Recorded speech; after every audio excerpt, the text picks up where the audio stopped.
राज्यात झालेल्या पहिल्याच पावसातून वारकरी शिवाराची आणि भाविकांचे कामे श्रद्धास्थान असणाऱ्या वाहू लागले.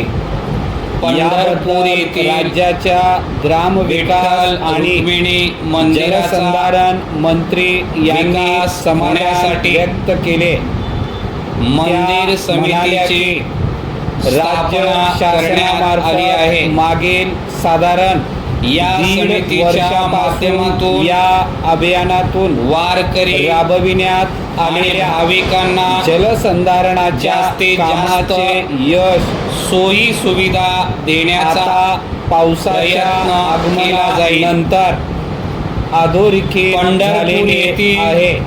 यात्रा निर्मल व्हाव्यात यासाठी संपलेल्या राज्य शासनाकडून जलसंधारणाची विविध निधी पूर्ण करण्यात आला आहे. राज्याच्या जवळपास बरोबरच भागात अक्कलकोट प्रशासनामार्फत मोठी मेहनत घेण्यात आली. सोलापूर येथे मार्गेश्वर मंदिराचा विकास महिन्याच्या करण्याचा प्रयत्न आहे.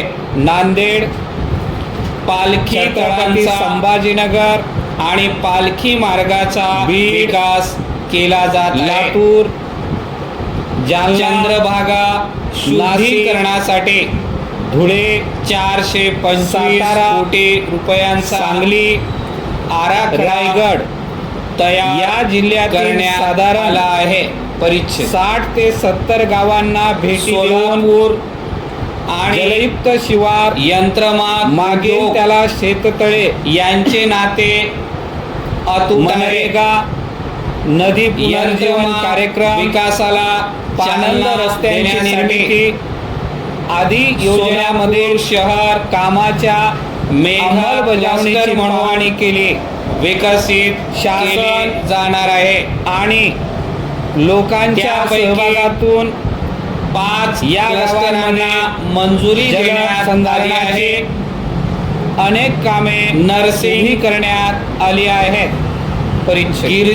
गिरणीच्या जमिनीवर इतिहासात प्रथमच गारमेंट पार्क जलसंधारणाच्या चळवळीने प्रचंड वेग घेतल्याचे दिसून आले. जे कुंभारी येथे या सर्व कामांना औद्योगिक वसाहतीची प्रतीक्षा होती विकसित केली झाली असून जलसंधारणाची सर्वच कामे लघु सेवांनी ओसंडून वाढू लागली आहे. लोकांच्या चेहऱ्यावर दिसणारा आनंद या आपल्यासाठी समाधानकारक असून पुणे विभागातील कामाचा भूरूप वाढवणारा आहे. नगर जिल्ह्यातही नागरिकांना शिवार अभियान चळवळीच्या स्वरूपात सोयी राबवले झाले आहे. संपूर्ण महाराष्ट्र राज्य सोलापुरातील दुष्काळमुक्त करण्याचे स्वप्न विदेशात योजनेतून निश्चितचे साध्य केले जाईल. परीक्षेत झाले आहे. परिच्छेद वेगवेगळ्या योजना शासकीय व अभिनव उपक्रमाद्वारे आधुनिक तंत्रज्ञानाचा महाराष्ट्रातील वनसंपदा जास्तीत जास्त समृद्ध व्हावी करण्यात यासाठी जिल्ह्यातील सूत्रबद्ध विभागांनी प्रयत्न करण्यात येत आहे. यासाठी यंदाच्या अर्थसंकल्पात सुयोग्य तरतूद करण्यात आली आहे.